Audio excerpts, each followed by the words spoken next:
She's back.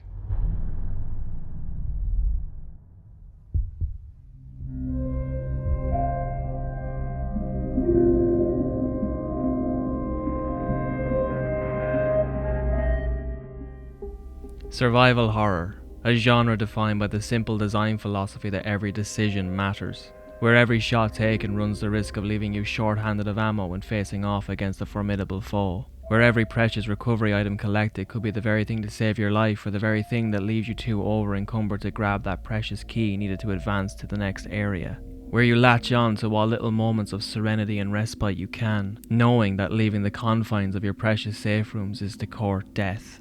Survival horror has been a staple of the gaming industry for a long time now, coming to prominence in the late 80s and early 1990s with the release of Capcom's Sweet Home and Infogrames Alone in the Dark respectively. But it wouldn't be until the release of Resident Evil in 1996 when the genre truly became something of a household phenomenon.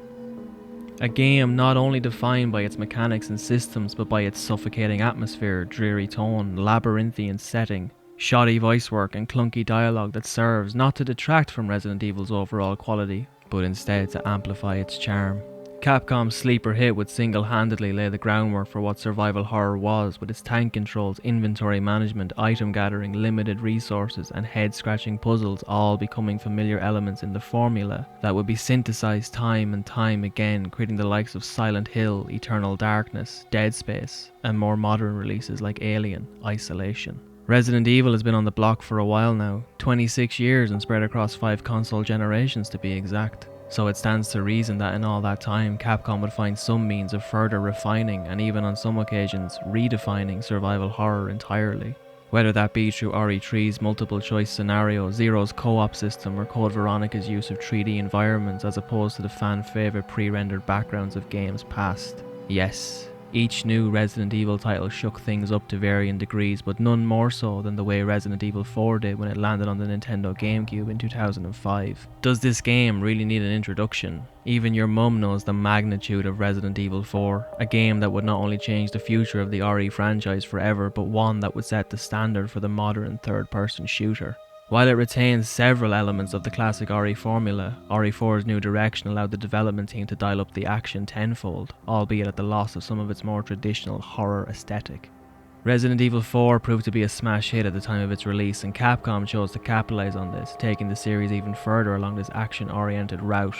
And while this would produce some of the series' most memorable moments, like our golden boy Chris Redfield's rather rough and intriguing handling of a defenceless rock, or Ashley Graham's, ballistics. How rude!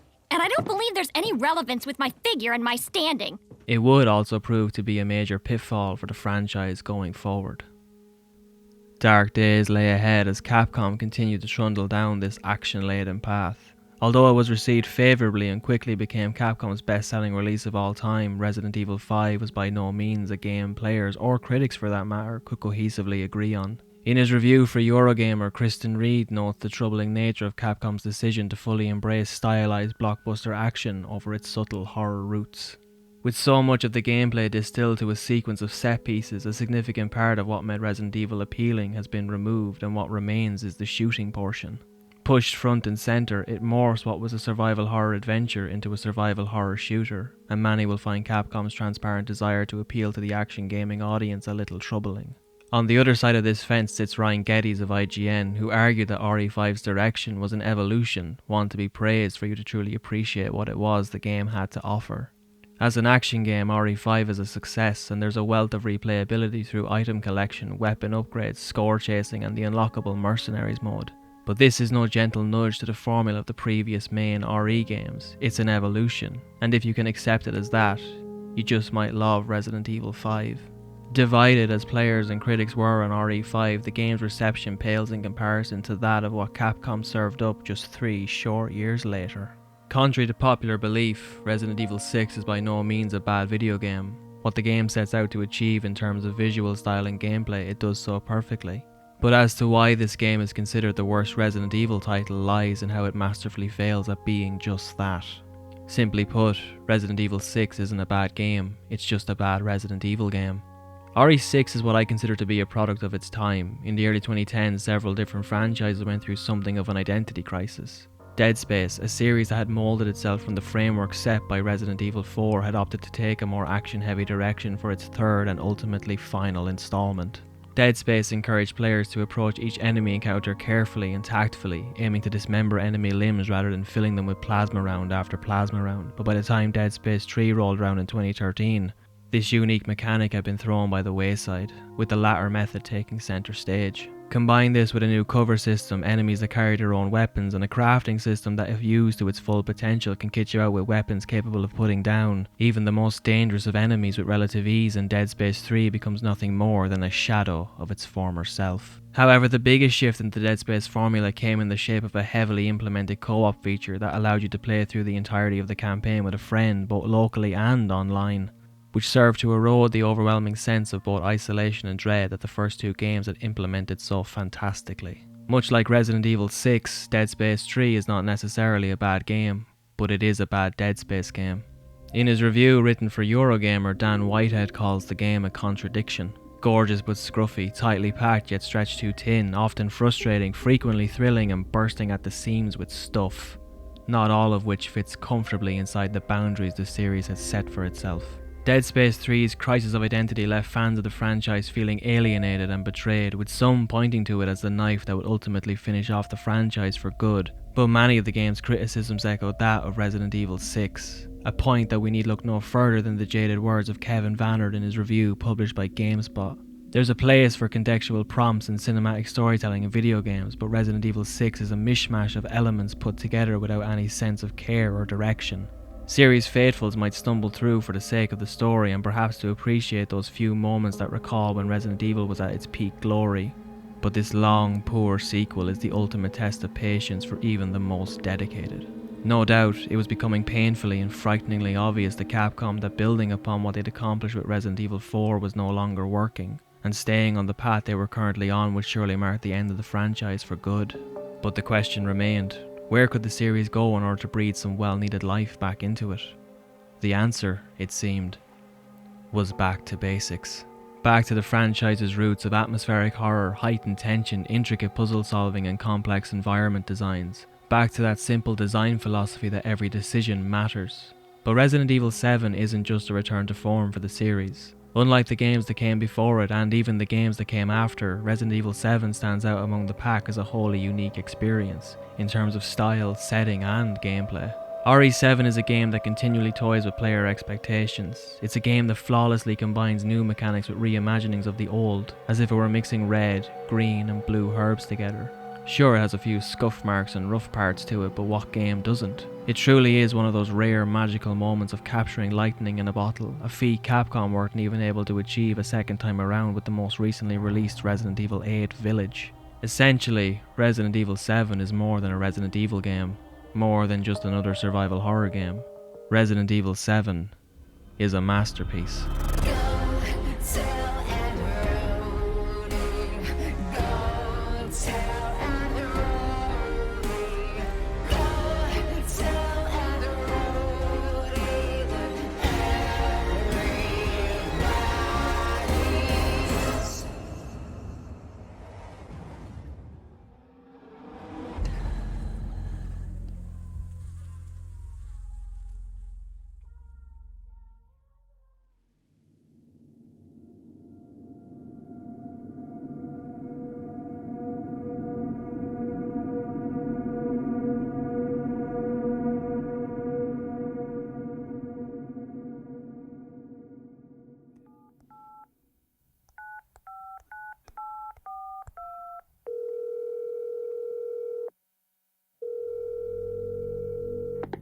Hello? Hey, it's Ethan.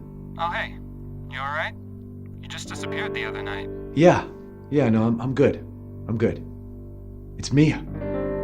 She's not dead, she's alive. She's back. They found her? How? What happened? I don't know. Look, I don't know how, but she's back. She's back somehow. Maybe it's a prank, but she wants me to come and get her.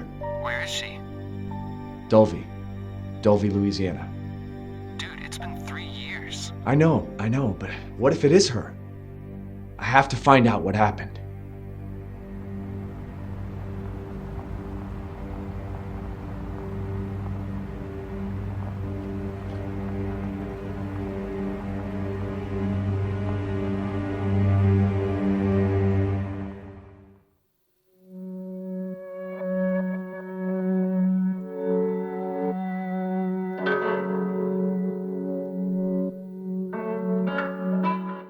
Resident Evil 6, although proving to be one of Capcom's best-selling titles and coming in a close second behind Resident Evil 5 in sales alone, was, for want of a better word, a dumpster fire.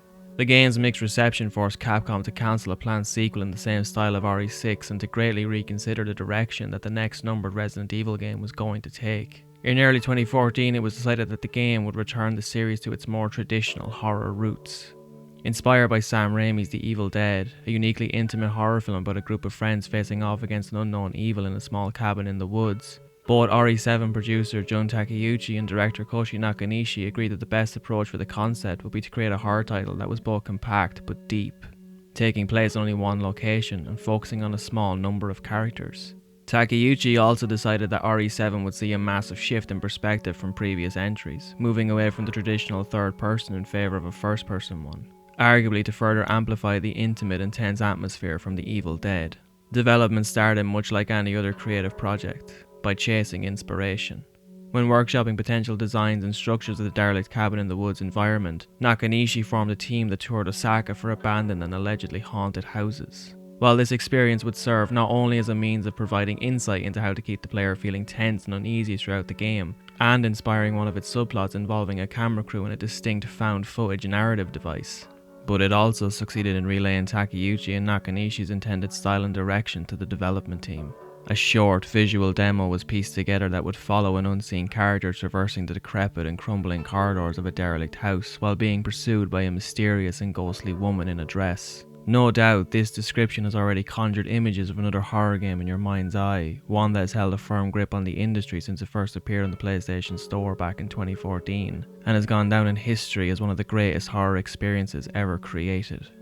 But we won't talk about that just yet.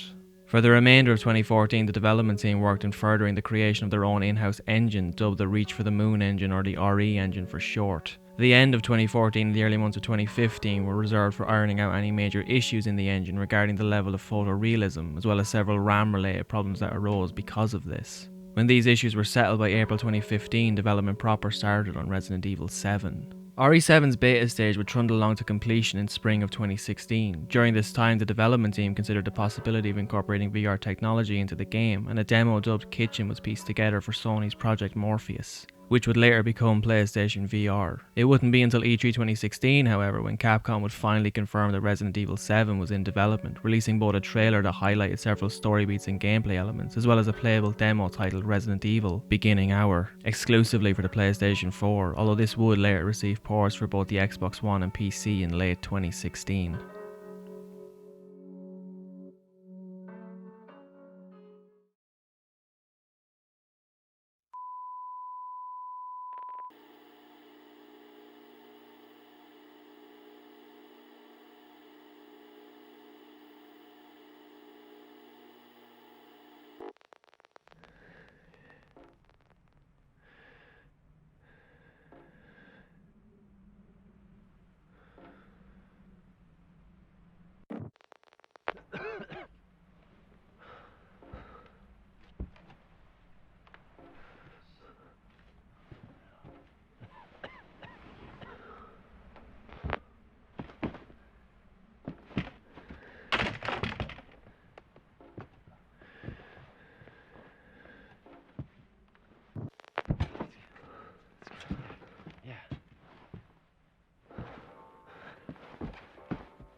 Ow! Keep still. God damn it.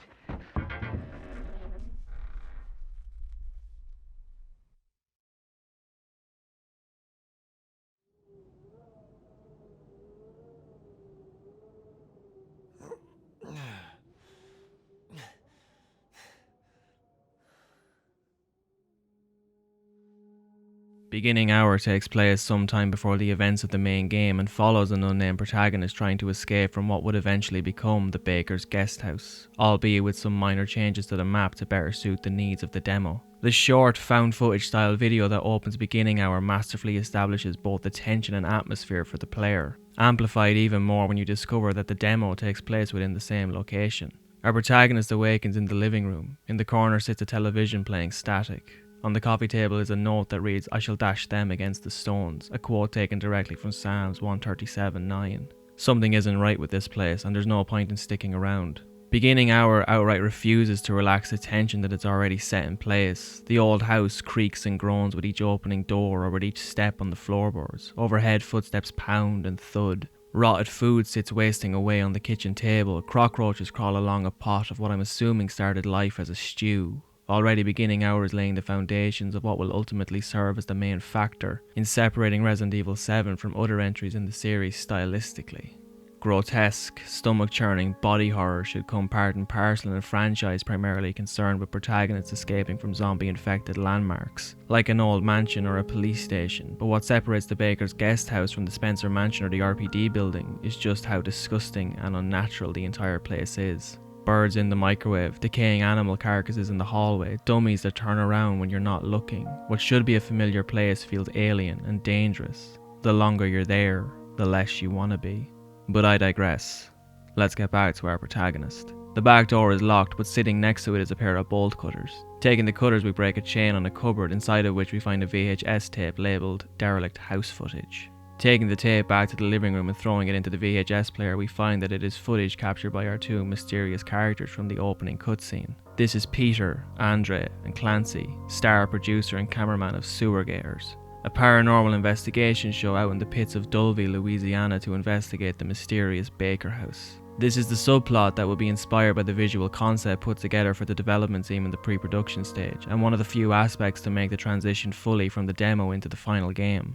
The tape follows the trio as they enter and explore the house, while Andre provides some context as to what exactly happened. Things start to take a dark turn, however, when Andre appears to go missing, forcing Peter and Clancy to go looking for him. They move from the kitchen to the living room, where Peter finds a lever hidden inside the fireplace. Pulling on it opens a secret door on the wall behind them that leads into a hidden part of the house, and a hole leading down to the basement. Clancy reluctantly descends the ladder and finds Andre at the bottom facing a wall, Blair Witch style. We quickly discover that Andre has been impaled on a pipe as his body collapses on top of Clancy. The tape ends with a mysterious figure approaching Clancy before cutting to static and ending outright on a blood-curdling scream.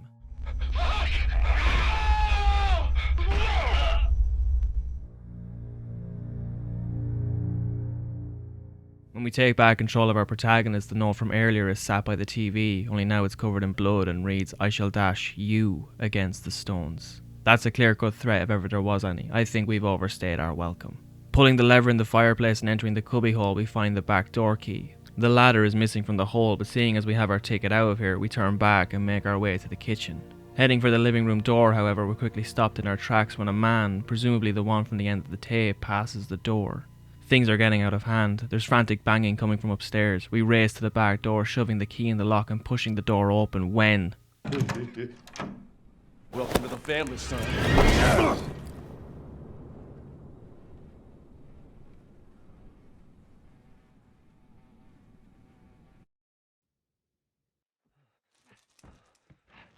Still.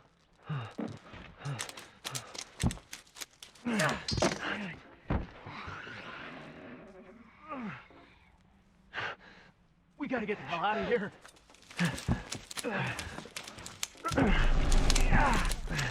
Come on.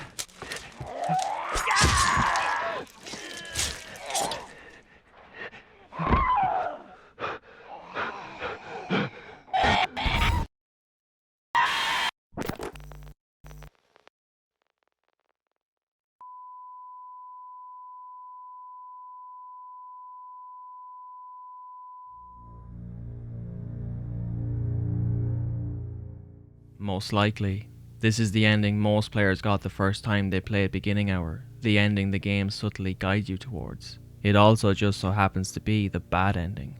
Restarting the demo and going straight for the lever in the fireplace nets you the fuse for the stairs, which in turn grants you access to the attic. In the attic, the player can find the basement key, and down in the basement you can find the attic key. Trying to leave the basement, however, Jack Baker, the creepy fella in the yellow shirt, blocks the door, leaving you trapped with a terrifying monster and no way of defending yourself. If you can grab the attic key and get out without being attacked by the monster, you can truly escape the guest house, this being called the true ending. If you're attacked, however, you'll experience the infected ending, which sees our protagonist slowly becoming infected as they make their way to the exit. There are several other endings the player can get with a bit of tinkering and item gathering, but as the title suggests, it's the true ending that's the canon ending, with the closing text scroll alluding to what happened afterwards. Our protagonist, having escaped the guest house, reported the incident to the police, but his statement was ultimately discounted when a small amount of LSD was found in his possession. And since our unknown protagonist never makes an appearance in the final game, this is the last time that we hear of him. Beginning hours, extra content and endings were added throughout the course of 2016 in both the Twilight and Midnight versions, and overall, the demo proved to be a massive success for both Capcom and the Resident Evil franchise, being praised most for how it truly was a return to the survival horror form for the series, as well as being something of a fresh start in a franchise that everybody collectively agreed was going stale. Beginning Hour also presented a new means of utilising demos as a marketing strategy for AAA games. Although they were once an integral way of generating exposure and allowing players to test out a new title before committing to buying it, by the time the PS4 and Xbox One hit the market, the demo was put out to pasture. It was certainly an interesting concept, releasing a vertical slice of an upcoming game and gradually implementing more features as the release date slowly creeps closer. A fitting evolution in a generation that saw a multitude of games releasing half-finished or entirely broken, and developers fixing them post-launch. Sadly, no other developer that I'm aware of has followed in Capcom's footsteps. Capcom themselves are still releasing demos for their games, with both the RE2 and 3 remakes receiving their own, as well as Village, which received 2 demos leading up to its release. One that highlighted the visual fidelity of the game on the next generation consoles, and the second showcasing the gameplay improvements shortly afterwards. But none of these came close to what Beginning Hour offered. Whether it's a case of AAA development costs skyrocketing during the PS4 or Xbox One era, or simply some other reason why the demo was quietly brought out back and shot, I don't know. But seeing how the norm of the day is chasing game trials or early access models, it's clear that the demo has become little more than a relic of the past. Praised as it was upon release, Beginning Hour had its fair share of criticism levelled towards it, specifically in how it appeared to emulate another short horror experience released only a few short years prior.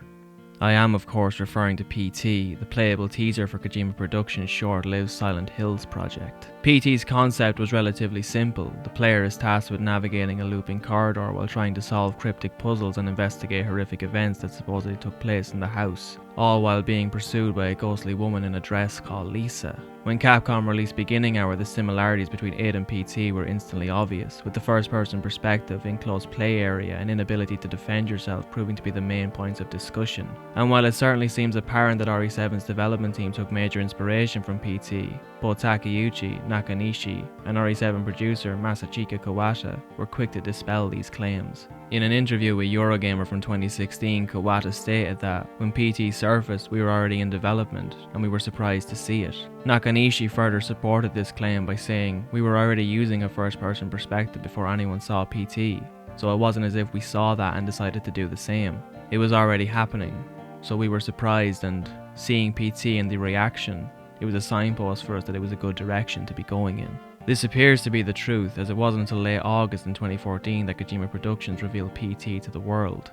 While the style and concept of Resident Evil 7 had already been well established by its development team as early as March of the same year, and given the elusive methods that Kojima Productions used when promoting and teasing the demo, crediting the non-existent 7780 Studios as the developer, it's doubtful that many on the RE7 team were even aware PT, and Silent Hills for that matter, were in development prior to the demo's release. There are, of course, rumours that several programmers and designers who worked on PT were also employed on the RE7 dev team. However, I was unable to find any information that proved this to be true. So basing this purely on a timeline of events, it appears to be little more than a coincidence that both RE7 and PT share such a similar style and tone. That's not to say that Capcom outright avoided capitalising on PT's success. After all, they were releasing Resident Evil 7 into a world that craved more unique horror experiences like PT.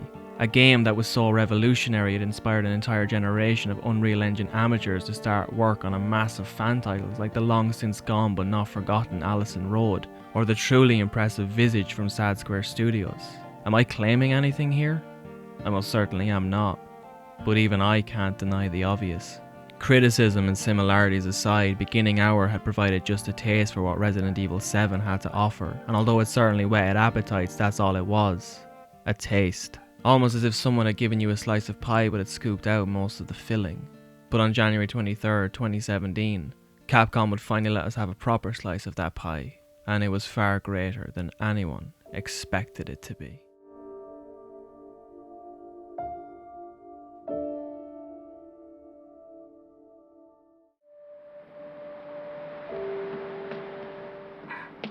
Hey, baby. I just wanted to send a quick hello and I love you. Oh, good news. I'm gonna be coming home soon. Yay! Oh, I cannot wait to be done with this babysitting job and come home to my loving husband. I miss you. Oh, I gotta get back to work. I love you, Ethan. I miss you so much. I'm sending tons of kisses. Bye, baby.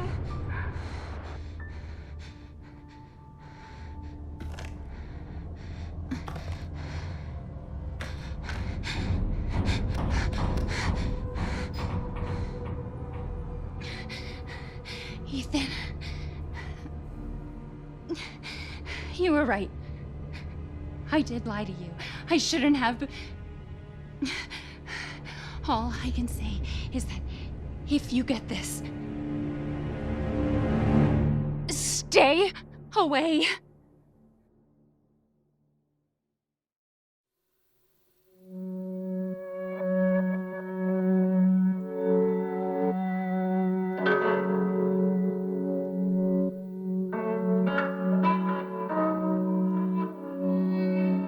Let me begin by posing the question, what makes a good Resident Evil opener?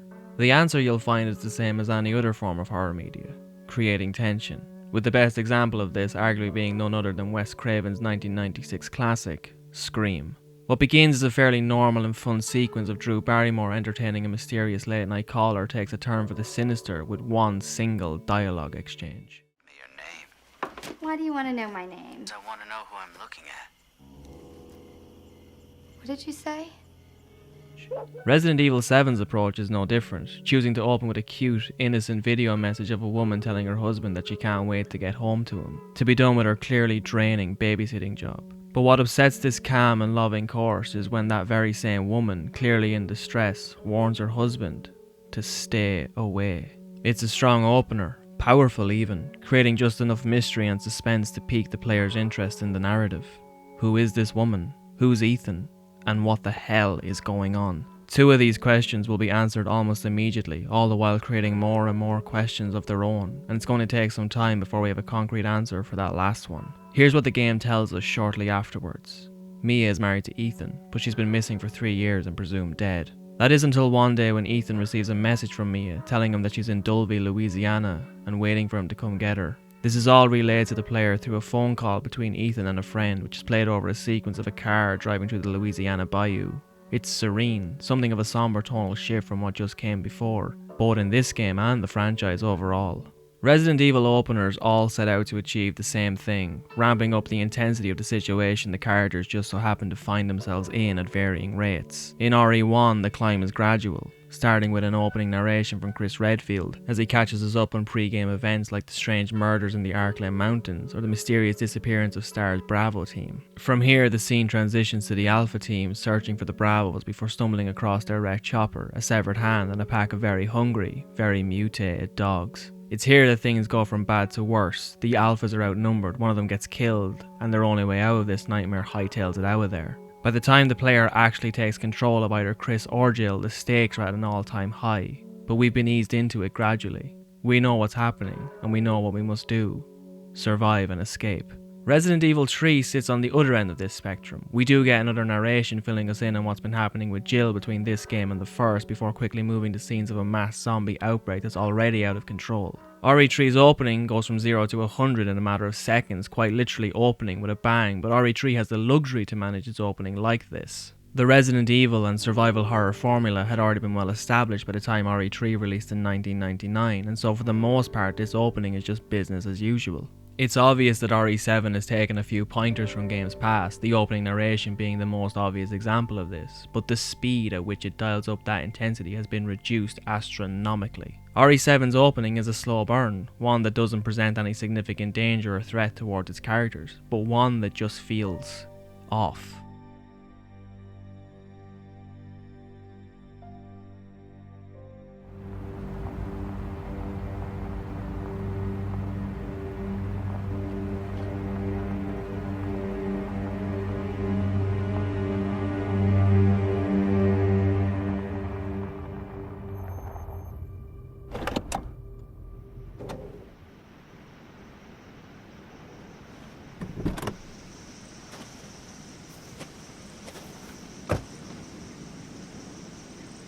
this is the place.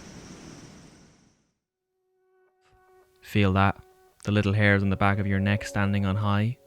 That's tension, baby. We're exactly where we're supposed to be, which just so happens to be the one place that we absolutely shouldn't be. Unlike its demo, RE7 lets up on the tension immensely from its opening cutscene, but not entirely. The contrast between Mia's warning and Ethan driving up to the Baker property does enough to relax RE7's grip on your nervous system, but holds on just tight enough to leave you second guessing your surroundings and pondering at the back of your mind.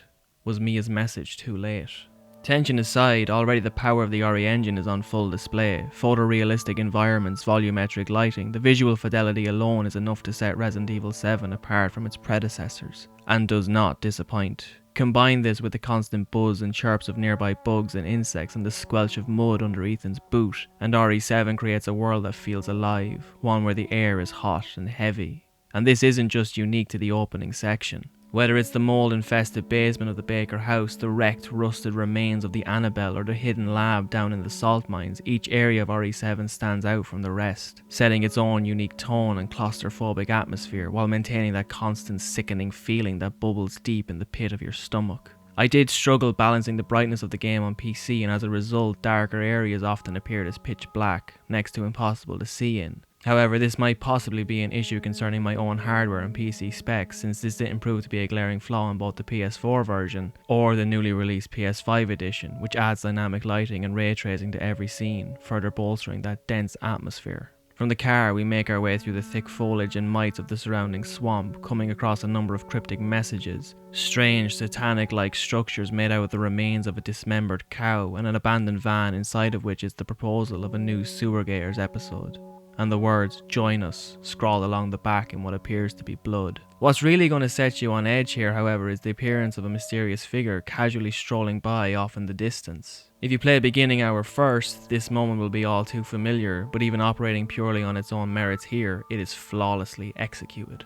A simple blink and you miss a moment capable of striking enough fear into a player to stop them dead in their tracks. No build up, no jump scare, just a very creepy dude walking in the distance. Eventually we emerge from the swamp and arrive at the guest house, where not much has changed since beginning hour. The chain cupboard is still here, as is the stew full of roaches and the fridge that could do with a good cleaning. Once again we're subtly guided towards the derelict house footage tape, which points us towards the lever in the fireplace. This will become a repeated trope throughout the course of Resident Evil 7. Over time we'll eventually stumble across a new videotape that will either provide us with some well-needed clues and tips to get around a specific section, or give us a little more insight as to what some of the other characters have been up to while we're busy taking down the Bakers. The found footage aesthetic was a brilliant inclusion in the beginning hour demo, giving the game an added Blair Witch feel on top of its already unnerving Cabin in the Woods approach, so it's not overly surprising that Capcom would choose to incorporate this more within the final game. That said, aside from the first tape we encounter and the now infamous Happy Birthday tape, the found footage plot device feels a little underused and at one point outright forgotten. The last one I can forgive within reason given the context of the narrative at the point it shows up, but I can't say the same for the second tape we stumble upon, simply titled Mia. This tape picks up with Mia shortly after the events of the guest house and opens with her starting to explain to Ethan why their reunion involved her sawing off his hand and trying to murder him. But Mia is interrupted by Marguerite Baker, who chases her into the old house. The remainder of the tape has you taking control of Mia trying to avoid Marguerite as you navigate your way around the old house. During this tape we're also briefly introduced to Evelyn, a very strange and creepy young girl who refers to Mia as Mommy. The tape ends with Mia being cornered by Marguerite in a crawl space before being dragged off into the darkness. Naturally, this tape serves to catch you up on what's been happening with Mia since the guest house. It also serves to pre-establish what we're going to be facing off against once we escape from the main house. And on both of these fronts it works. However, it's when you start to think about this tape in a broader context that the cracks start to show on the surface. Why did Mia feel the need to record a tape for Ethan explaining what's going on? More importantly, where did she find a camera to record said tape in the first place? From a narrative perspective, using the found footage concept to explain the Sewer Gator storyline makes sense. Clancy, Andrea and Peter are paranormal investigators. Their whole job is to investigate haunted sites with the intention of capturing any paranormal events on film. So it stands to reason that they'd have a camera on hand and grounds the found footage technique in reality. Happy Birthday works for much of the same reason. It's very, very clear that Lucas Baker is completely off his rocker, so why wouldn't he attach a GoPro to a hapless victim he's sending into a party room that looks as though it's straight out of the last decent Saw film? The Mia tape does work the same way, although it does require you to suspend your disbelief even further in order for it to make some semblance of sense. On another note, there's no clear explanation as to how this tape ended up in the main house for Ethan to find. The tape ends with Mia dropping the camera and being dragged away by Marguerite. Are we then supposed to assume that Marge crawled back in there to retrieve the camera and then brought the tape to the main house? Did she label the tape "Ethan, please watch this" as a means of taunting Ethan, or was that genuinely put down by Mia before she hit record? I understand why the dev team chose to put this tape in the game. On the one hand, it does keep Mia relevant within the narrative and brings back the already established found footage plot device, but it just doesn't work as well as it did with the derelict house footage tape. I just think that this information could have been relayed better, maybe through a face-to-face meeting between Ethan and Mia before she's dragged away. Narratively, it would make more sense for it to happen this way, and wouldn't run the risk of diminishing the found footage aesthetic. Descending into the basement and trawling through a cramped, murky and flooded section, Ethan is briefly introduced to Andre. I am purely basing the claim that this is Andre solely on the colour of his clothes, as his face is something that, well, this is the first real jump scare of the game, and as far as jump scares go, it's quite reserved, with only some mild telegraphing taking place just moments before it occurring in the form of the water bubbling suddenly. It's simple, enough to set you on high alert, but not enough that the scare won't have an effect on you the first time around. Much of how Resident Evil 7 executes its more horrific elements is done this way. If the game isn't busy suffocating you with its stifling atmosphere like the first time we entered the guest house, it's hitting you with fun little scares that you can laugh about after, like Andre rising out of the water, or this one. I told you to stay out of here! On the other side of this coin, we have the more traditional scares with far greater build-up and telegraphing. One such example of this comes not long after we've reunited with Mia and follow her through the rest of the basement to a dead end. Naturally, this leaves Mia feeling a little distraught, so much so that she has to sit down. But not before she slips into something of a trance and begins to mutter something about us finally going to be a family. It's been pretty obvious since finding her in the cell that Mia isn't exactly playing with a full deck of cards. Outside of the fact that she wasn't jumping for utter joy when her husband that she hasn't seen in 3 years shows up to rescue her, Mia isn't even aware that she's been missing for 3 years. But what this moment in particular succeeds in doing is distancing Mia from the player. Mia should be a character that we have an affinity with, but as we explore the room opposite, we can't help but question where her loyalties truly lie, or whether or not she herself is able to answer that very question. Our search for another way out is cut short by a crash coming from the next room, and upon returning we find that Mia has vanished. Things have officially gone from bad to worse now, but RE7 is far from finished dialing up that tension. Leaving the room and heading back upstairs, we're back on the first floor of the guest house, down the back hallway through the locked door beside the living room. The sun's gone down, the rain pounds and beats against the window, and Mia is nowhere to be found. Exploring the hallway and connecting bathroom, we find a map of the guest house and a few bottles of first aid medicine, a new type of healing item for RE7. The door back to the main guest house is still locked, and there's really nowhere else to go until somebody starts pounding on the basement door. I personally love how this whole little bit is handled. The knocking comes so fast and sharply that if you're playing with this with a good pair of headphones on, it's going to give you a flutter in your stomach. But the best part happens as you approach the door. All the sound dies down instantly, and I mean all of the sound. That includes the banging on the door and the rain beating against the windows. The scene goes deathly quiet, and it's enough to send a chill down your spine. Opening the door and descending the staircase, all we can hear is a rasping coming from somewhere at the bottom, and eventually through the darkness, Mia appears crawling slowly towards us. The light flickers to black before...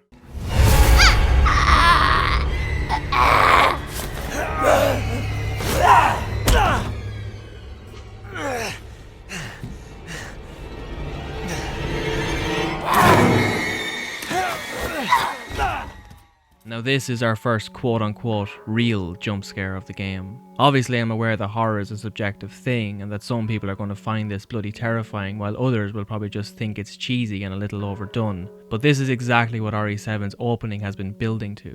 This is the shit has hit the fan moment, the run for that mansion moment, Jill's apartment building literally exploding. This is the rising tension reaching its peak, and now the game is hitting us with the truly frightening stuff. I also want to draw attention to how the RE engine handles character models, specifically faces. The level of detail on show here is enough to draw out some of the most minute details of expression. Whether that's the genuine fear in Mia's eyes when you first let her out of the prison cell, or the raw, sadistic, psychotic look of Lucas as if he's holding back some unstoppable force from deep inside. Let's not forget, of course, about the visual spectacle on display here. Mia's transformation into full-on demon mode is a sight to behold. Her features distort and her entire image darkens to the point where she's no longer recognizable. Not to mention the fluidity as it happens. Her transformation in the guest house is very akin to Marvin's transformation in Resident Evil 2, once he finally succumbs to the infection. An impressive effect for a game released in 1998, but here, almost 20 years on, we're seeing something of an evolution.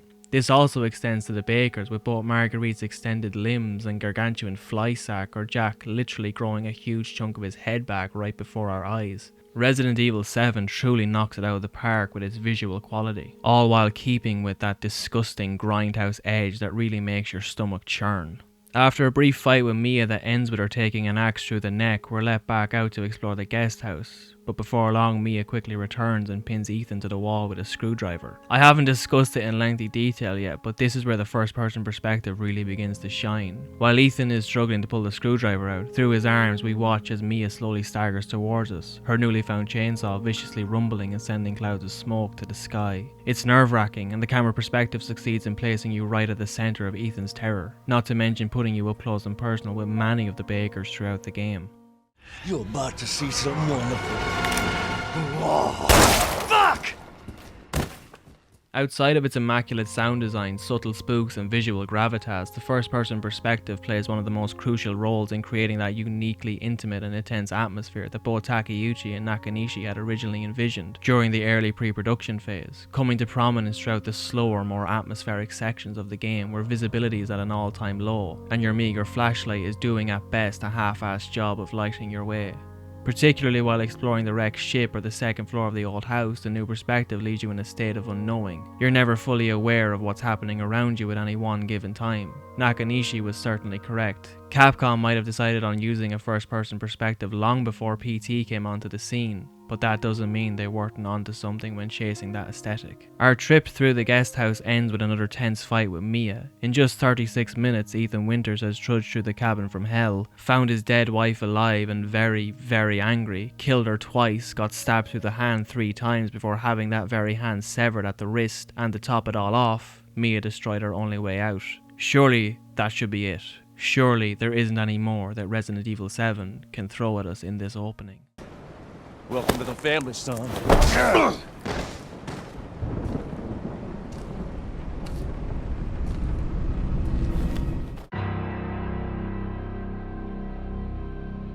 This is RE7's bingo moment. Where's everyone going? Bingo?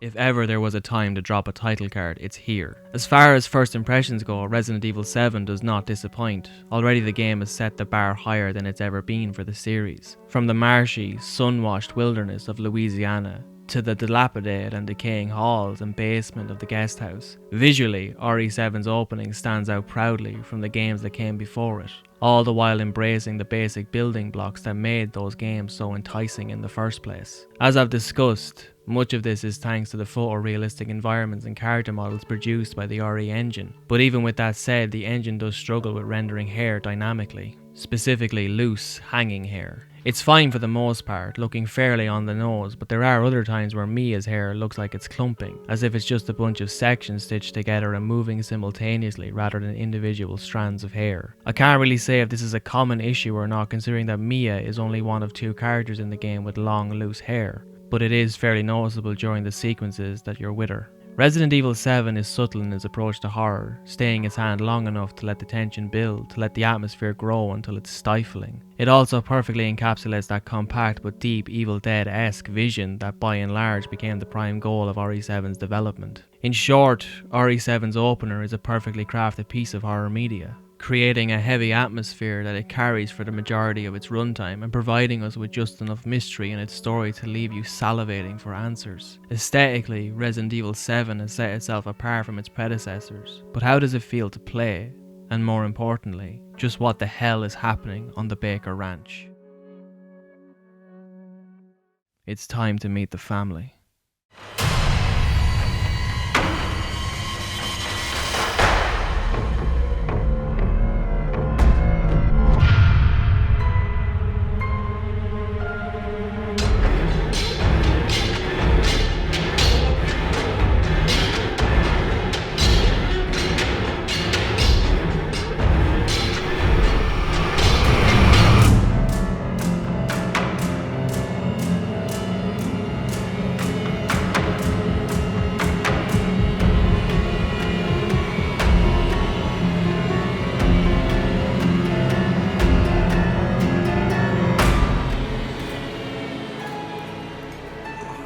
Where am I? What the hell? Rise and shine, sleepyhead. It's time for supper. Who are all you people? Where's Mia? Eat it. It's good. Dumb son bitch wasn't no good if it hit him. Yes. Man, not again. Get out the way, Marguerite. Meet the Bakers. Jack, Marguerite, Lucas, and, Grandma Baker. Once they were your typical rural Louisiana family, living in a big house in the swamp, keeping to themselves and offering a helping hand to those in need. But now they have more in common with the infamous Sawyer family than they do with, say, I don't know, the Brady Bunch. Surviving on a steady diet of human entrails and seemingly being able to walk off having one of their limbs severed at the joint. And you best get comfortable in their company, because for the next couple of hours Resident Evil 7 is going to have us well acquainted with the Baker clan and the sickening horrors that they're capable of.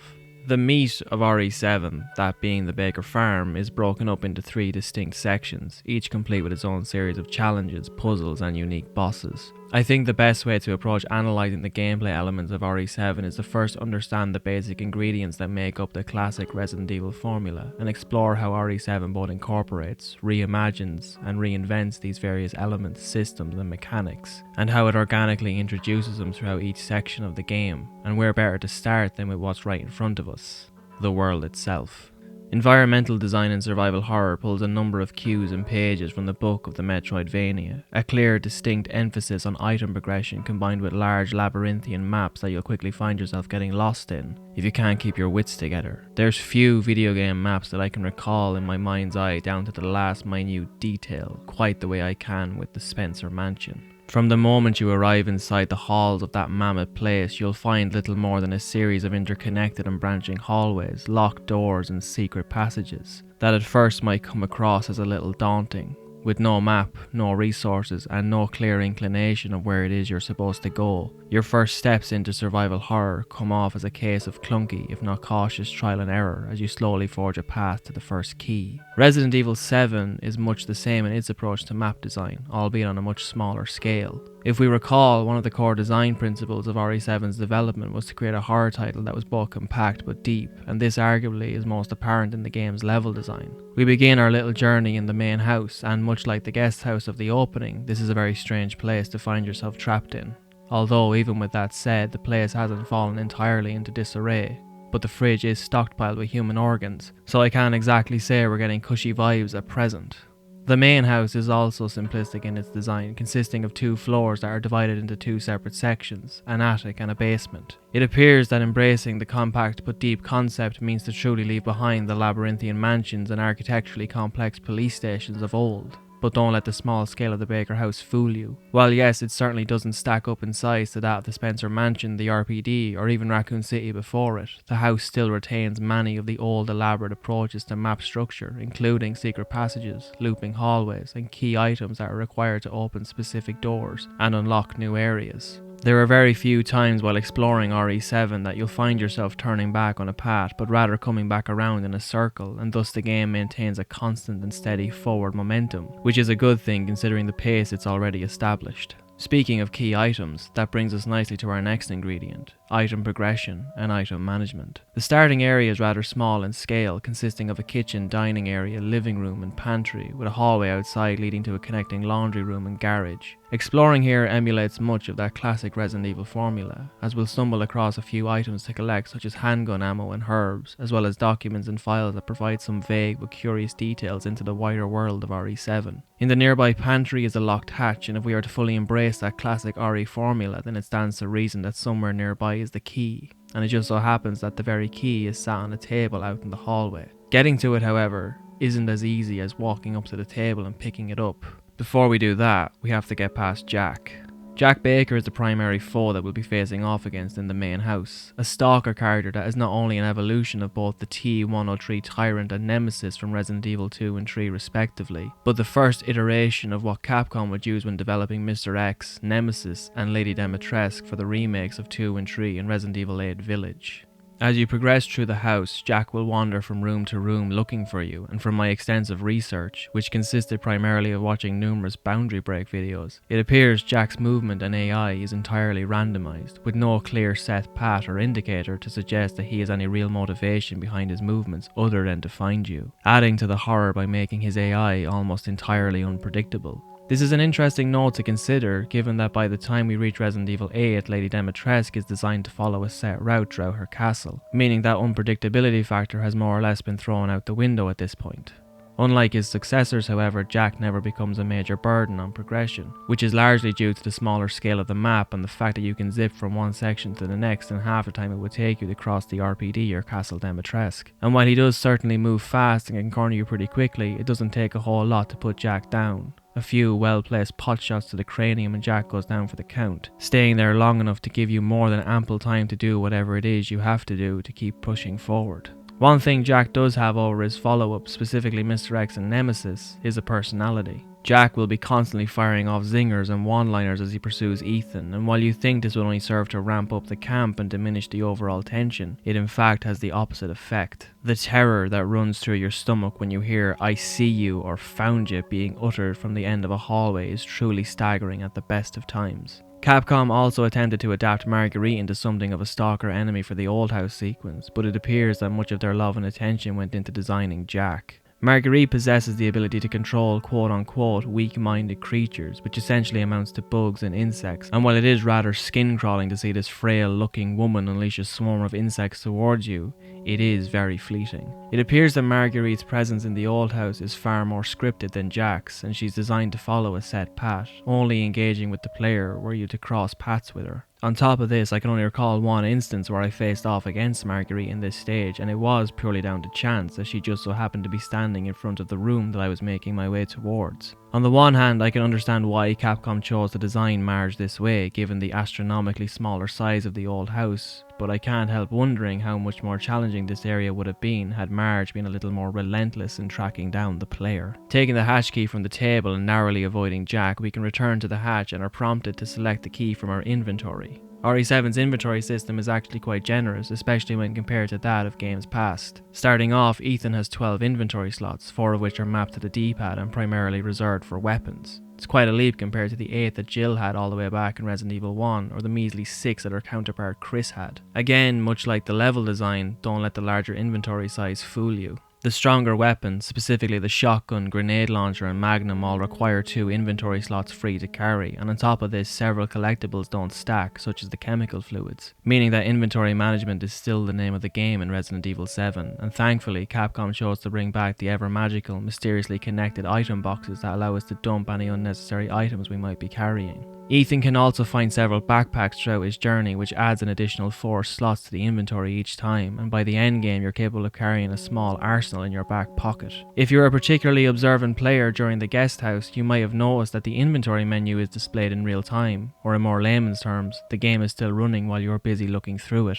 This is a first for the series as far as I'm aware, and a welcome addition at that too. If you're not fast enough when retrieving the hatch key and Jack closes in on you, it'll trigger a sequence that feels designed to emphasize just why this is so terrifying. This sequence will see Jack knocking Ethan to the ground and chopping off his leg from below the knee. A strange development seeing as we've just started the game proper and presumably have ways to go before the end. Never fear, however, as Ethan is able to reattach his leg easily using a strong first aid med. Bizarre, of course, but as we'll come to find, bizarre is an apt word when discussing Resident Evil 7.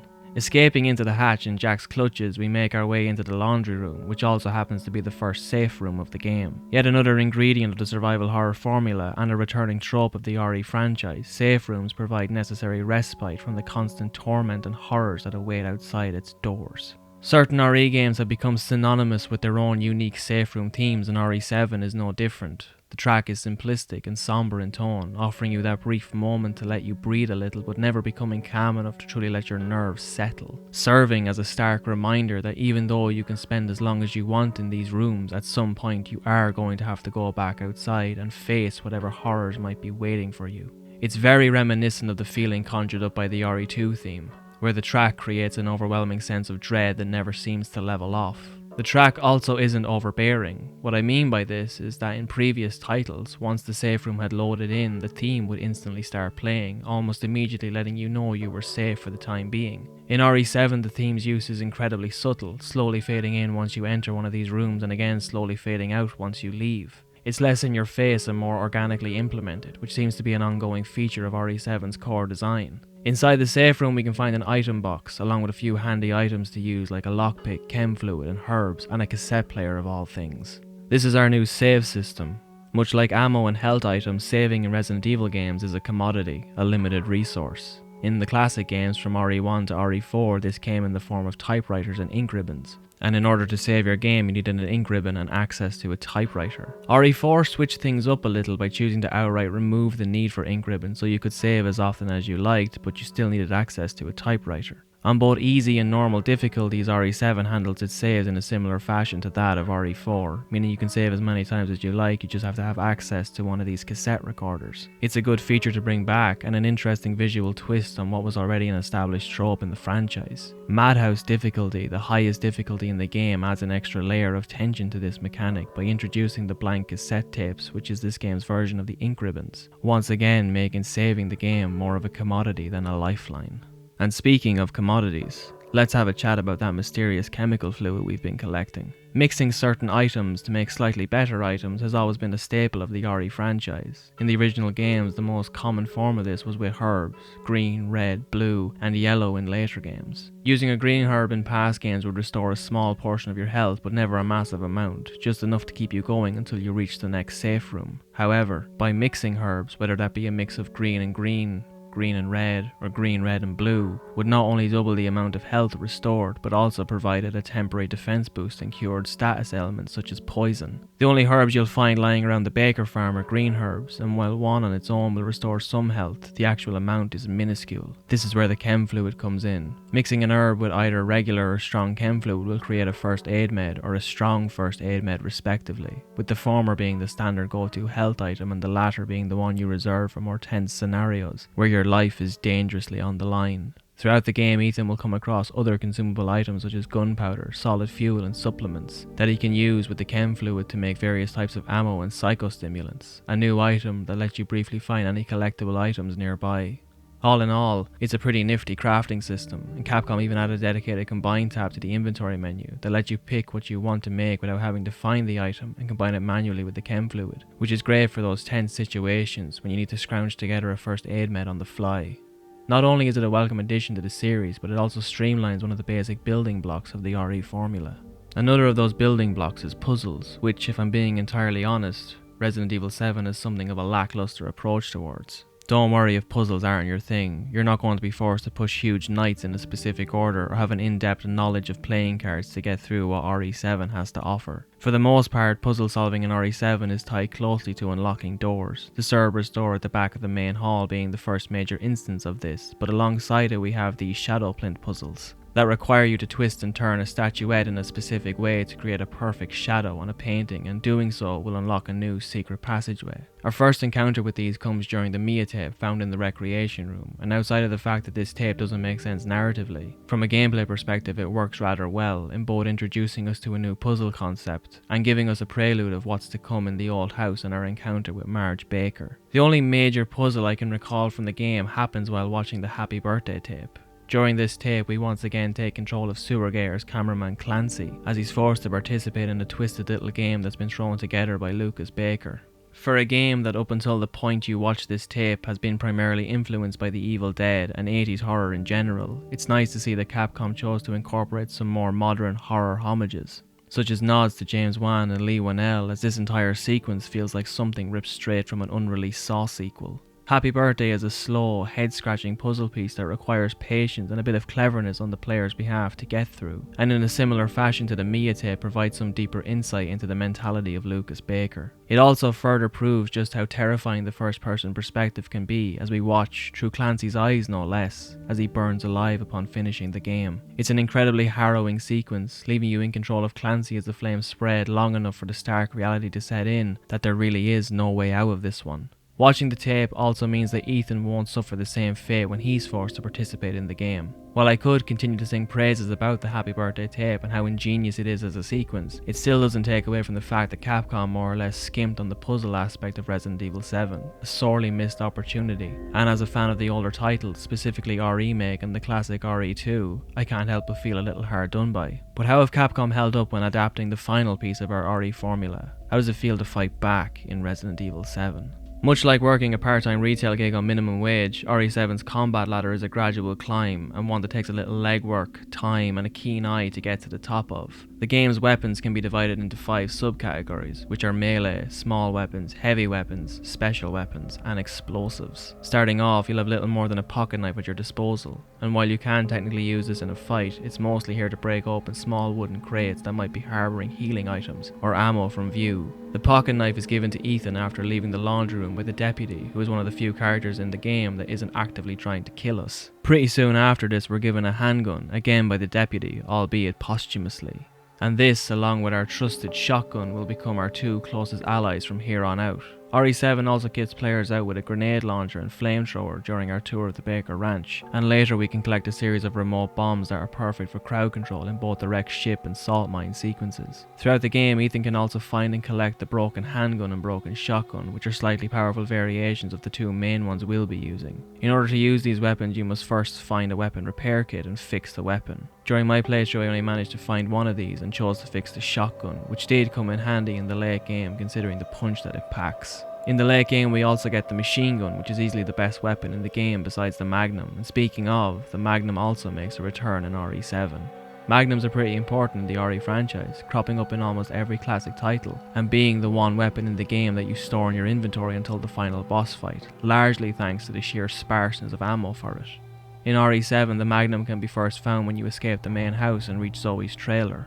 The gun is locked inside a birdcage that requires 9 antique coins to open. These coins are one of the few collectibles littered throughout the game, and while you will come across a large portion of them naturally and without much effort, collecting them all in one run will require you to scour areas a little deeper, and there's a good chance you probably won't unlock the Magnum until the endgame, just before entering the salt mines. Alongside these coins are the Mr. Everywhere bobbleheads, with 20 of these little buggers cropping up throughout the entirety of the game.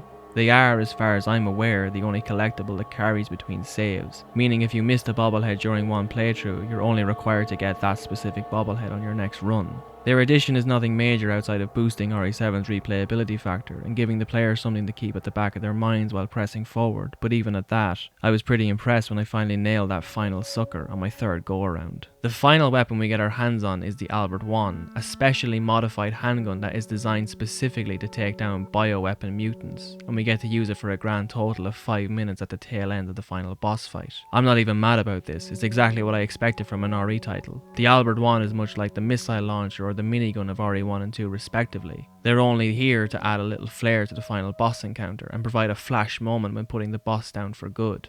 The big slap in the face comes when you start a new game and find the Albert tucked away inside your item box. It's a powerful handgun, there's at least enough power here to stop a rhino, but that's all it is, just a handgun. The Albert we unlock in post-game is a replica of the one we used at the end, nerfed entirely of its bioweapon countermeasures, which on the one hand I can understand Capcom's choice for doing so, but I can't deny my curiosity. I want to see what this thing can do to a regular old molded. While the Bakers will be your primary foes throughout each section of the ranch, they aren't designed to be taken down permanently just yet, and that's where the molded come into play. The molded are RE7's equivalent to the traditional zombie, Ganados or Magini of games past. The appearance of the molded is the first real look that we're given of RE7's new virus, dubbed the Mold or E-type bioweapons. These aren't exactly reanimated corpses roaming the grounds of the Baker farm, but are instead the evolution of the mold once it feeds on a corpse, and then uses the generated fuel to construct a body of its own, placing the mold virus in line with the progenitor leeches of RE0, rather than the T-virus zombies or Las Plagas infected Ganados of RE1 and 4 respectively. It's a unique concept and an interesting twist on an already pre-established enemy type for the series. Their design specifically is what sets the molded apart from past enemies. Tall, lumbering and devoid of any true human features save for their general shape that's been twisted and reformed into a nightmarish sight. The molded don't provide much of a challenge, with the general rule of thumb being the tried and tested means of aim for the head, but what makes this somewhat tricky to achieve is in the way the molded move, often swaying their heads from side to side and closing the gap between you rather quickly once you start firing on them. Another precursor for how Capcom would refine zombie AI in both remakes of 2 and 3. Another method of taking down the molded is by crippling them first, blowing off their legs from the knee down, which should provide you with plenty of breathing room so long as you keep an eye out for their lunge attack. There are 3 variations of the molded in total, the first being the regular one that emulates your typical zombie-esque enemy, the second are the fast or crawler molded that appear to be a little nod to the now infamous lickers of RE2, but without the added bite, and the final version is the fat molded, a huge, hulking behemoth that vomits toxic sludge. While each variation presents its own challenge, the takedown method is the same across the board. The final piece of combat that I want to explore are the boss fights. In total, there are 6 boss fights throughout the game, or 5 depending on how pedantic you are with what counts as a boss fight.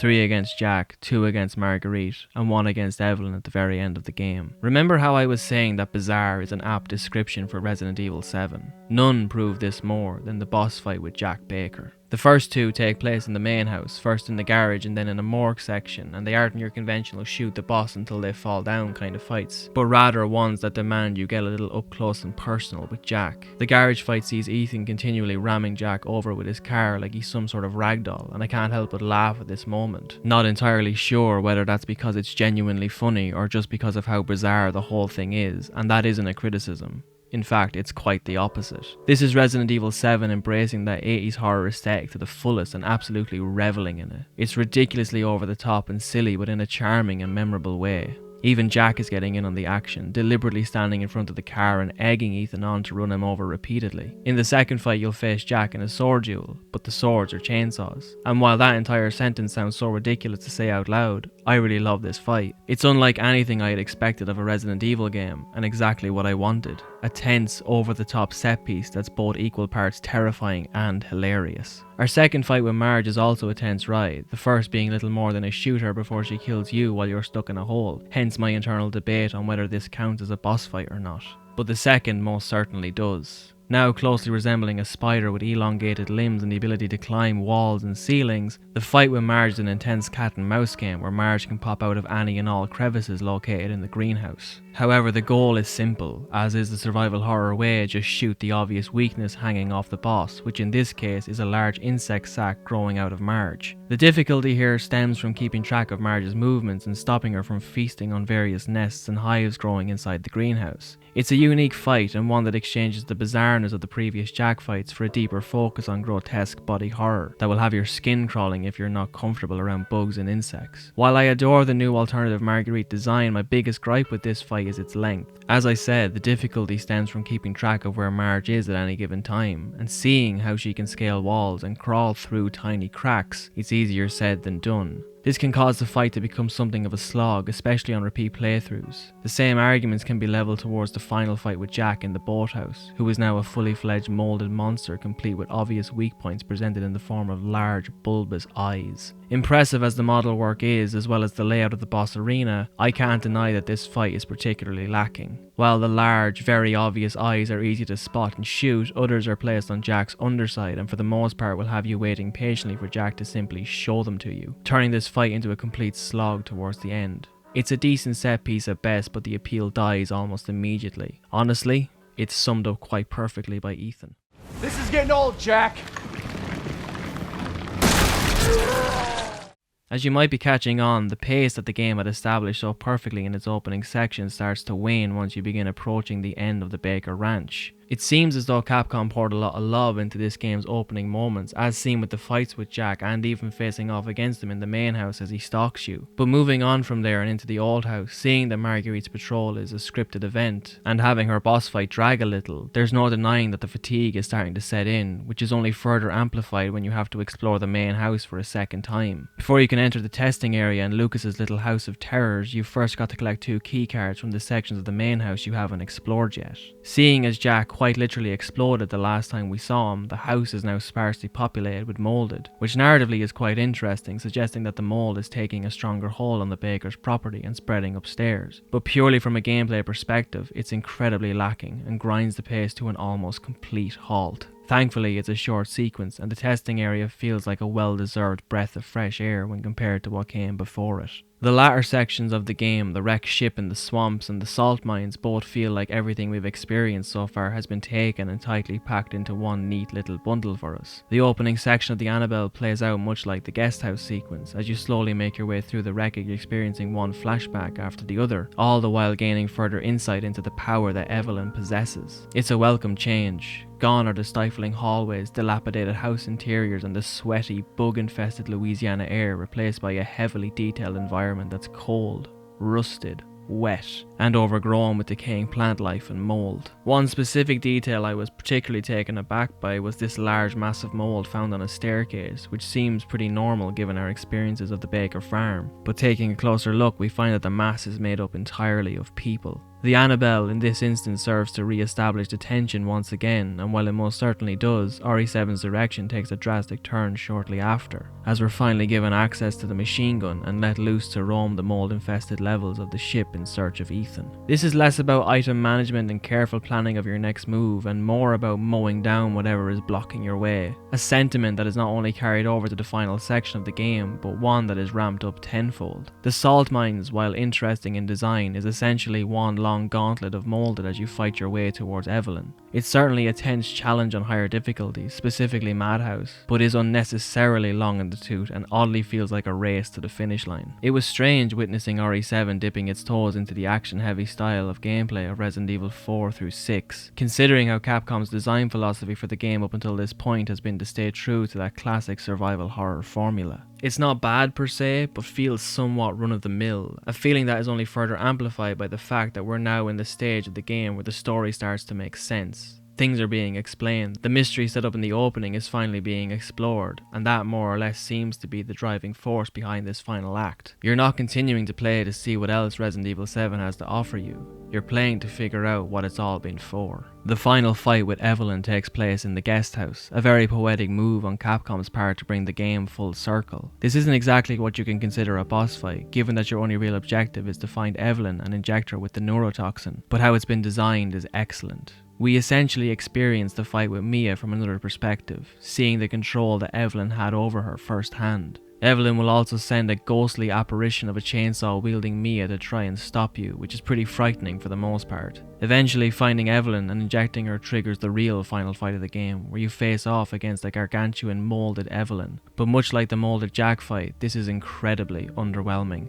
The name of the game, once again, is to shoot the obvious weakness on the boss, and this just happens to be Evelyn's only discernible feature, which is her face. The worst part about this fight is that for the most part Ethan is flat on his back, meaning you're doing little more than aiming and shooting while Evelyn slowly creeps towards you. I'd love to tell you that I have so many ideas or possible suggestions as to how this fight could have been better, but that would be a barefaced lie. The only suggestion I have at my disposal is to just let me move around. The final boss fight for the most part is a quicktime event, without the prompts. A kill the thing before it kills you sort of fiasco, or to put it in far simpler terms, it's weak. And yet, why is it that I feel somewhat satisfied by that? The answer you'll find lies within the game's story and not its gameplay elements. All round, Resident Evil 7's gameplay is fun, fantastic, and a true reinvention of the survival horror formula of RE games past. Capcom, for the most part, have taken each unique feature of classic Resident Evil games and simultaneously streamlined and organically implemented them, all the while staying true to that grindhouse 80s horror aesthetic. That being said, the cracks don't take long to show on the surface. Resident Evil 7's biggest challenge is finding a way to keep up the momentum of its beginning hour, as the pace is steadily slowing to a stop the further you push into the Baker Ranch. While it does find different ways of changing things up and having fun with the concept, the game can't seem to avoid the ever-impending sense of fatigue that's slowly creeping in. So how does Capcom overcome this challenge? The answer is simple: they don't. Instead, what they choose to do is implement more action-heavy set pieces, which results in a final act that more or less flip-flops in and out of tense atmospheric horror and high-octane action that loses much of its appeal very quickly. It feels like one long race to the finish line, carried purely by how invested you've allowed yourself to become in the story. And just what is that story? What is Resident Evil 7 all about? Is it perhaps a tense horror thriller concerned with uncovering the dastardly doings of a shady organisation? Is it a disaster piece where the lives of our protagonists are turned upside down as they face off against a never-ending nightmare? Or is it a strange amalgamation of espionage and double crosses concerned with saving an innocent soul from being a pawn in a larger evil scheme? Resident Evil 7, while certainly taking some cues from these plotlines, once again sets itself apart from previous entries by crafting a story that is, at its centre, a tragedy. The tragedy of a little girl who just wanted a family of her own, and the horrors that she inflicted on innocents in order to get it.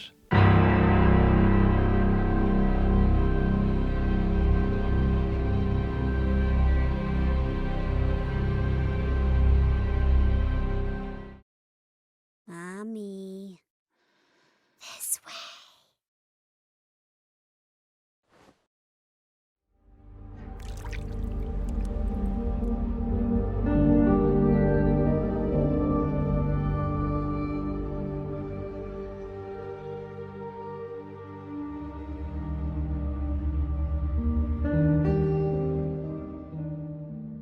Resident Evil 7's story isn't one that we can simply tell in a linear fashion from the game alone, given that the complete story is by and large divided up amongst 3 different sections, which are pre-game events, the game itself, and post-game events. Outside of the base game, RE7's narrative spans background information provided in the form of flashback sequences and various notes littered throughout its environments, as well as 3 different DLCs, these being Daughters, Not a Hero, and End of Zoe. Our story truly begins with Mia and the lie that she tells not only Ethan, but to the player in the beginning moments of the game. Surprise, surprise, it turns out that Mia Winters is anything but your average babysitter. Prior to the events of the main game, Mia was a highly trained operative working for a crime syndicate called the Connections, a shady corporation and, for want of a better phrase, the spiritual successor to the series' favourite Umbrella Corporation. The Connections became involved in the development of a new type of fungus to be used as a bioweapon. When integrated with a host, the fungus allows its primary carrier to utilise mind control abilities, allowing armies or who have you to eliminate their enemies without the need for open combat.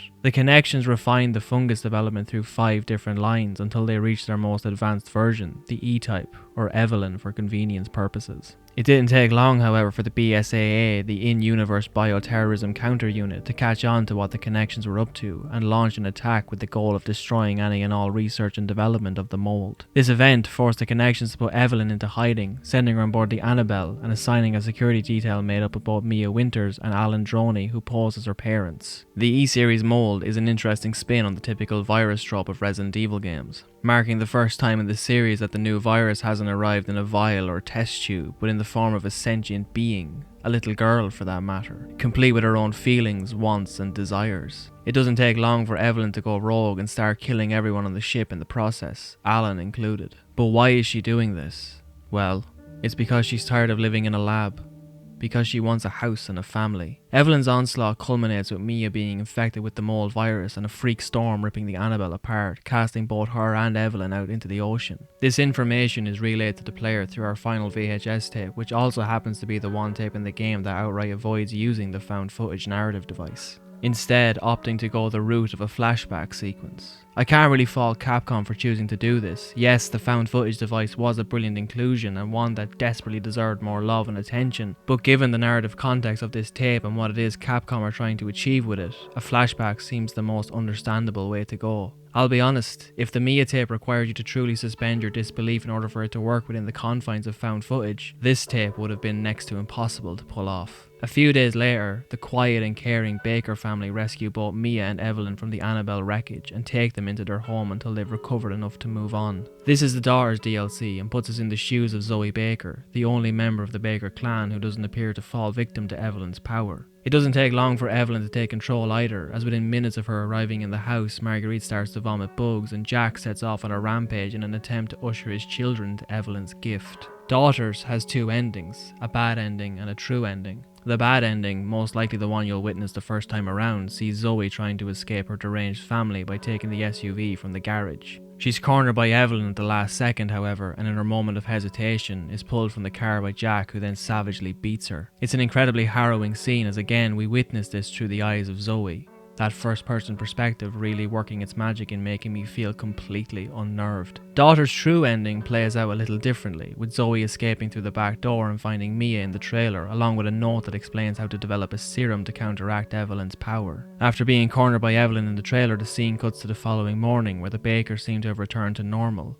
Before Zoe writes the whole thing off as one bad dream, however, Evelyn appears beside the table and begins Zoe's 3-year fight for survival and hunt for the serum that Mia spoke of. Hello, sister.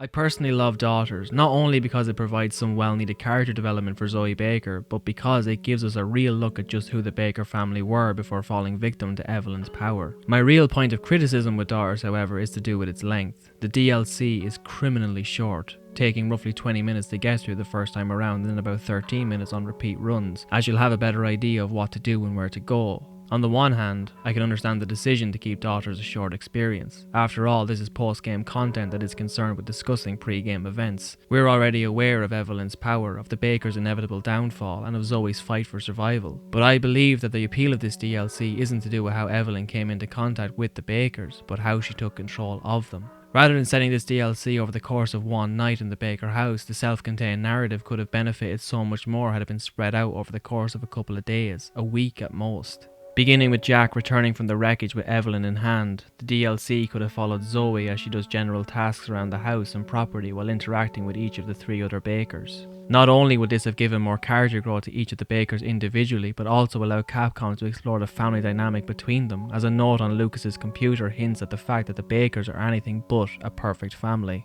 The note alludes to Jack being abusive towards Lucas, who claims Jack hit him for using his phone at the dinner table. This alone suggests that Jack is a violent man at times, and notes scattered throughout the main game suggest that Lucas, while being something of a genius, is already on the far side of madness long before Evelyn turns up in his life. Had the Baker's downfall been a more gradual descent rather than the rapid change in character that it was, these hidden character traits could have slowly been brought to the forefront as Evelyn takes control. Capcom could also have shown off why Evelyn looks the way she does. The reasoning behind the fact that Evelyn is a 10-year-old child is largely because the Connections believe that this form would be the least suspicious and allow them to integrate their new bioweapon into general populations with relative ease. Capcom could have had fun with this in Daughters, portraying Evelyn as just a quirky and unnerving child for the most part, before having her turn full-on Reagan McNeil. Again, all of this added interaction would have fleshed Zoe out more as a character, which, as we'll see shortly, is something that the base game desperately needed.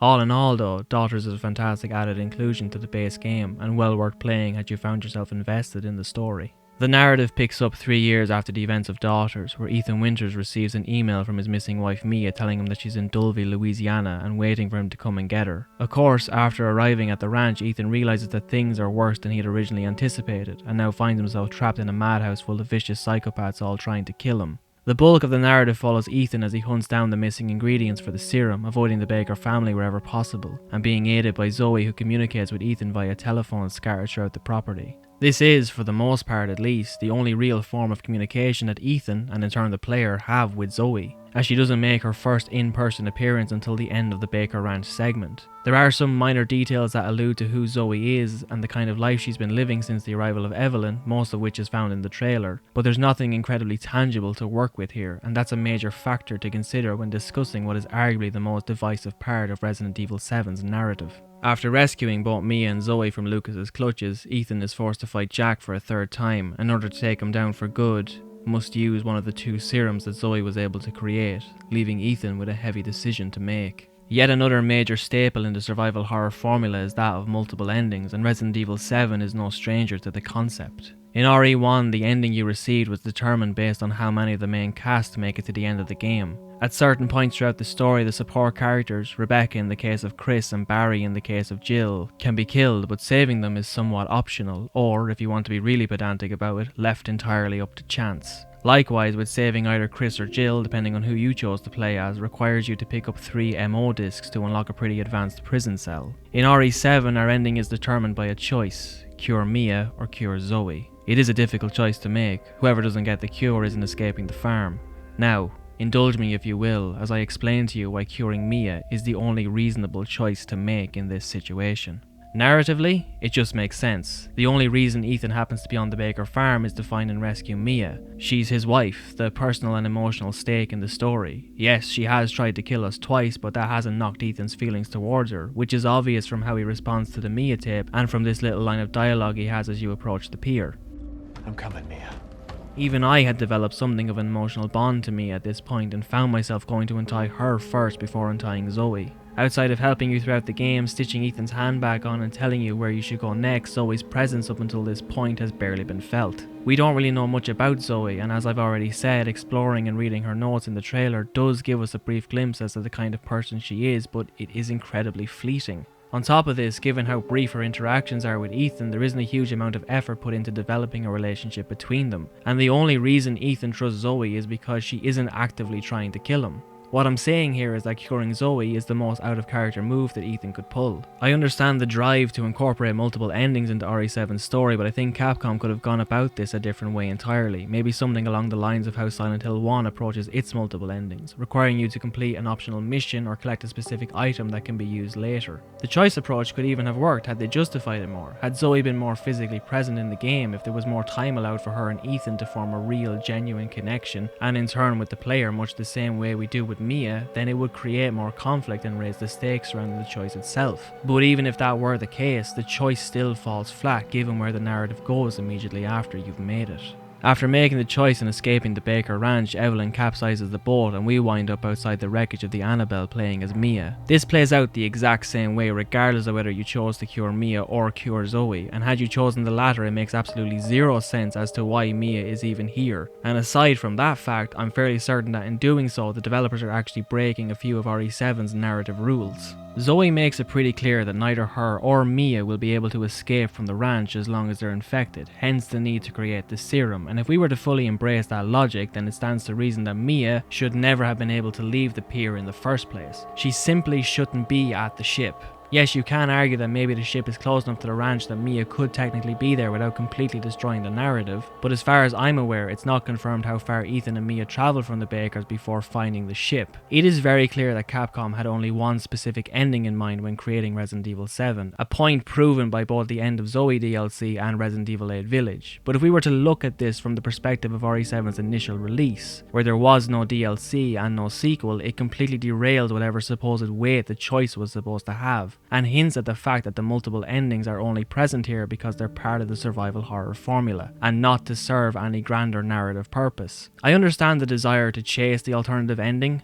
adding replayability, pandering to fan service, whatever it might have been. But I also understand that sometimes it's okay to stay your hand in certain situations, and given how adamant it appears Capcom were to tell this specific story, maybe they should have left the multiple endings on the cutting room floor, or at the very least, found a way of including them without poking holes relentlessly in the plot. Choosing to cure Zoe is so out of character for Ethan that even Mia can't comprehend why he'd do it. I can't believe you chose her over me!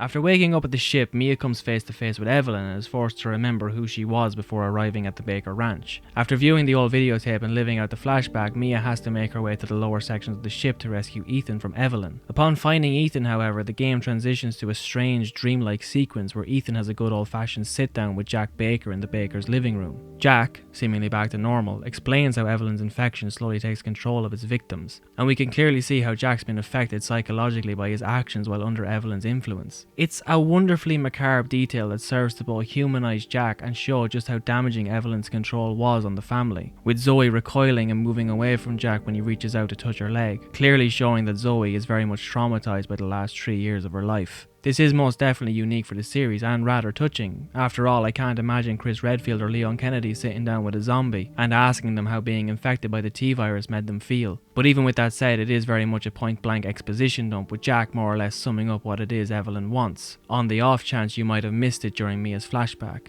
I can't really fault Capcom for that though, seeing how we're at the stage where the mystery is unravelling as the story comes to a close. And there is enough minute details here and subtle character growth that, for me personally, it works. After freeing Ethan, depending on who you chose to cure on the pier, we'll see the next section play out in two different ways. Had you chosen to cure Mia, then she will be able to resist Evelyn's power long enough to push Ethan from the room and pass him a sample of Evie's tissue in order to create the neurotoxin. Choosing to cure Zoe, however, will see Mia succumbing to Evelyn much faster, and Ethan is forced to kill her, and this time, it's for good. The final stretch of the game has Ethan facing off against the Molded in the mines before arriving at the guest house where he injects Evelyn with the neurotoxin, and with her powers now suppressed, we discover that Nana Baker has been Evelyn all this time. Evelyn's age rate is apparently 25 times faster than that of the average human, and as she wasn't receiving any sort of medication or special treatment while living with the Bakers, her body began to wither until early 2017, where she resembled an 80-year-old woman. Evelyn's body crumples once she's been injected with the neurotoxin and merges with the growing mold in and around the farm, but Ethan is able to put her down for good with a little help from none other than our golden boy, Chris Redfield. Chris's inclusion in RE7's ending not only serves as the only definitive connection that 7 has to the rest of the series, but was also heavily criticised by players and fans, with many believing that this wasn't the Chris Redfield, but instead some sort of doppelganger, a fact further proven by Chris's supposed involvement with the Umbrella Corporation, the ones responsible for most of the hardships in his life since the mid-1990s. The game finally ends with Ethan and Mia being airlifted from the Baker Ranch, or if he chose to cure Zoe, sees Ethan rewatching the opening videotape from Mia before accepting that this time she really is gone for good. Much like its aesthetics and gameplay, Resident Evil 7's story fully adopts the original vision of creating a compact but deep horror experience. It's a simple story that both engages and ends on a note that I found to be particularly satisfying, which allows it to work outside of its expanded material. The decision to make Evelyn a fully fledged character in the game and not just another virus in a vial was a stroke of genius on Capcom's behalf, and a fantastic shake-up of what was becoming something of a tired trope within the franchise. Ethan's story might have finished here, but RE7 still has a number of loose threads to tie up, specifically concerning Lucas and Zoe Baker. Not a Hero picks up minutes after Ethan is rescued and we take control of Chris. The DLC quickly debunks the doppelganger theory, explaining that this is a joint operation between the BSAA and the newly reformed private military company Blue Umbrella, whom Chris is reluctant to work with. Their mission is to hunt down and capture Lucas, who for the last few years has been working with the Connections and monitoring the changes in his family's behaviour as part of the mold research. Not a Hero does away almost completely with the slow burn survival horror of the base game in favour of heavy action. Unlike Ethan, Chris is a tougher nut to crack and can punch the heads of staggered Molded clean off their shoulders. It's revealed that Lucas had his own intentions and was planning on betraying the Connections, taking the mold research and selling it on to the highest bidder while simultaneously killing all the Connection staff in the lab and disguising it as a mold infestation that got out of hand. Naturally, Chris foils Lucas's plans and kills a fully mutated molded Lucas before destroying the servers and stopping Lucas from uploading the mold research. All in all, Not a Hero isn't a bad continuation of the base game's narrative. Granted, I would like to have seen Capcom maintain that atmospheric horror a little more, but seeing Chris Redfield return was a brilliant piece of fan service, as well as a great means of truly connecting RE7 to the wider Resident Evil universe. On top of this, Lucas's lab is pretty much what we got in the testing area but dialed up to 11, filled with traps of all kind and new variations of molded with rapid regenerative abilities that can only be killed with special handgun ammo called ramrods. There is one particular standout moment in the DLC where Chris has to rescue a missing Marine who's trapped in a room full of lasers. Naturally, you would assume that once you make it past the lasers and reach Marquez, that's the area complete. But if you do so, Lucas will turn the lasers on Chris, killing both him and Marquez in the process. It's a brilliant little sequence that subverts your expectations and makes you think before you act, that maybe you should probably find a way of deactivating the lasers before rescuing Marquez. RE7's narrative wouldn't reach a final conclusion until December 2017, nearly a full year after the game's initial release. End of Zoe is all about, you guessed it, Zoe Baker, and what happened to her after being left on the pier by Ethan and Mia. The DLC opens with Zoe wandering in the swamp before being calcified by Evelyn, a familiar sight had you chosen to cure her instead of Mia. She isn't killed, however, and is found by a group of Blue Umbrella soldiers who plan to cure her before they're interrupted by Zoe's uncle, Joe Baker. Joe's a family man, a native to the swamp, and an absolute beast of a human being. End of Zoe shakes up the gameplay of the base game in extreme ways, placing greater emphasis on melee combat and even incorporating stealth mechanics and takedowns. Joe's go-to weapon of choice are his fists, and for the majority of the game you'll be bare-knuckle boxing your way towards a cure for Zoe. If Not a Hero disregarded the survival horror atmosphere of the base game in favour for traditional action, then End of Zoe takes the former out back and absolutely curb stomps it into utter oblivion. But this shift is paramount to End of Zoe's success, as much like the bizarre nature of the Bakers in the main game, I believe that this is Capcom once again embracing that 80s horror madness. If RE7 was The Evil Dead, then that makes End of Zoe the equivalent of Army of Darkness, a sequel that has completely flown off the rails but still retaining much of the appeal that made the original so enticing. Jack once again returns as the main boss of End of Zoe, now dubbed the Swamp Man, and his new design is an incredibly imposing force to be reckoned with. Outside of some brief throwaway lines of dialogue, not much development is given to Joe Baker, outside of the fact that he's very much one with the swamp and is dedicated to protecting his family.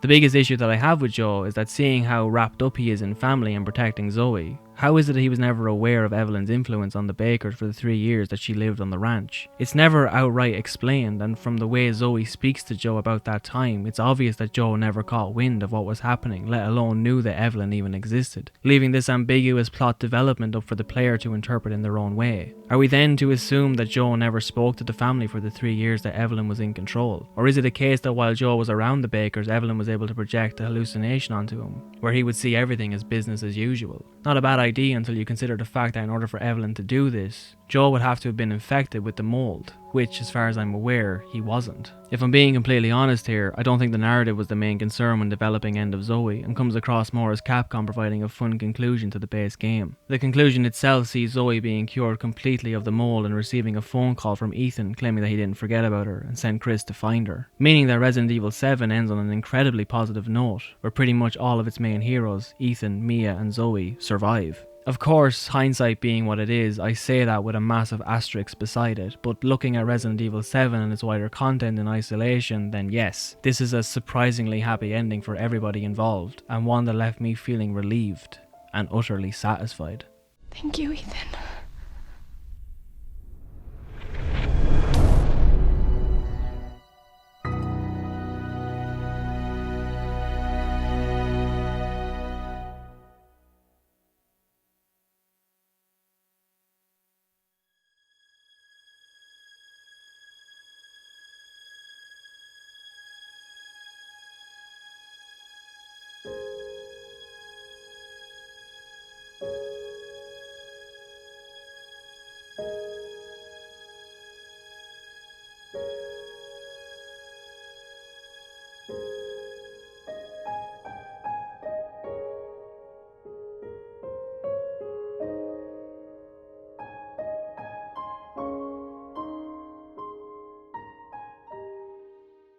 Looking back on it now, I don't think that Resident Evil 6 would have marked the end of the Resident Evil franchise entirely. With Capcom having taken some poorly misjudged steps in the past with Dead Aim and Operation Raccoon City, games that although were received lukewarmly by both the critics and fans never seemed to shine a darker light on the franchise overall. But being that the numbered entries were seemingly taking a dip into the real B-movie trash that was mostly reserved in past entries, and kept for the peripheral specific side games or quote-unquote different experiences, it was a wise decision on Capcom's part to truly reinvent the franchise from the ground up, and that's exactly what Resident Evil 7 achieves. At its core, RE7 is still a Resident Evil game. Once you've cleared the tense and atmospheric opening of the guest house, you'll find that much of what the game has to offer is exactly what you've come to expect from this franchise, albeit evolved into a far greater form of its original self and streamlined for added accessibility, and as a means of ushering the series' long-time tropes into the fold of modern game design. Capcom expertly crafted a world and story that stands out amongst the myriad of survival horror games and separated it from the wider Resident Evil universe just enough to allow the game to be praised on its own merits, and not for how it fits in with the rest of its siblings. The various 80s horror homages bring a sense of ridiculousness and heart-stopping moments that only seem to become more over the top the further you delve into the game and its expanded content. The biggest flaw that Resident Evil 7 possesses, however, and please excuse the lewdness of my analogy here, is that the game unfortunately blows its load a little too early.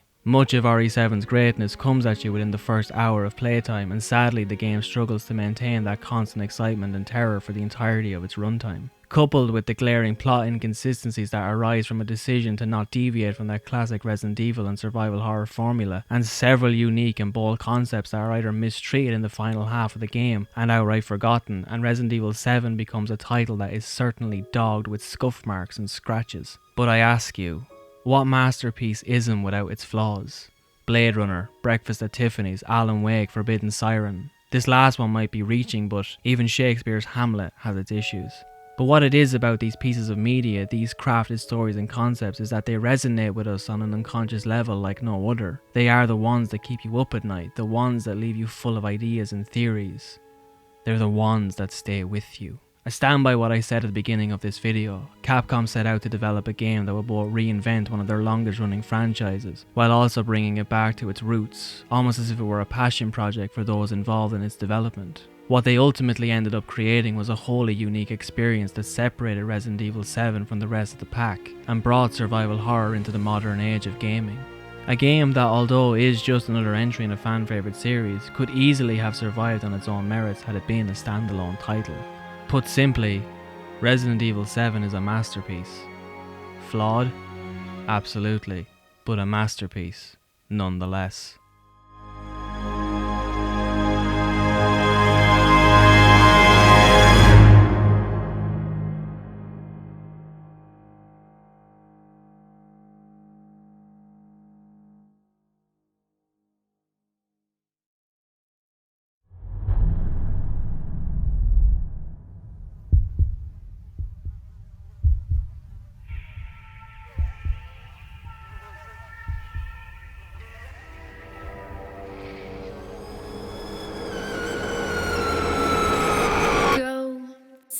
And a roadie. Go tell and a roadie. Go tell and a roadie that